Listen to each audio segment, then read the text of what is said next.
Hi, I'm Gene Fetty, one of the owners of Dent Repair Now here in Pittsburgh. And I'm Melissa Fetty, the other owner of Dent Repair Now. So at Dent Repair Now, I wear several hats. Sometimes I am one of the technicians in the shop or out on the road doing the actual paintless dent repair. Other times I'm wearing my marketing or sales hat and helping to drive more business into the company. I definitely do not repair the actual dents, but I do take care of a lot of the behind the scenes stuff, some paperwork, banking, that sort of thing. And then I also do all of the event planning. So our business has definitely evolved over the years. When we first started, it was just me out pushing dents and did that for years, right? Servicing car dealerships and auto body shops.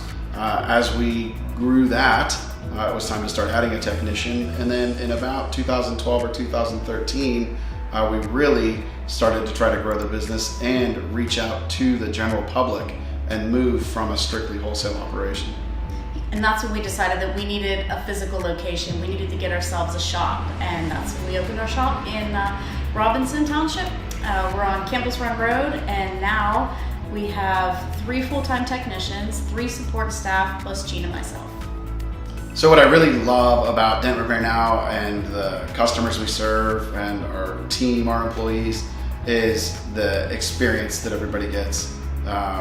Starting or moving from that wholesale business into a retail operation direct to public really reignited a whole passion for myself in the dent repair side of things. Instead of just being a commodity that grinds out car after car, we're actually fixing people's cars, and I just love seeing the expression on our customer's face when they come in and their car is back to like it never happened. And then our team is just a spectacular team. I really couldn't be more proud of the people that we've surrounded ourselves with. Yeah, it's more of a family atmosphere than anything. We try to make sure that everyone feels welcome, everyone feels comfortable. Our customers too, they can come into the showroom, sit down, have a cup of coffee, talk with us, whatever they need. We really hope nothing ever happens to your car, but if it does, we're here. That's right. If you do have a dent, a ding, or some other damage on your vehicle and you're in the Pittsburgh area, we're happy to help. DentRepairNow.com or give us a call or text at the number below.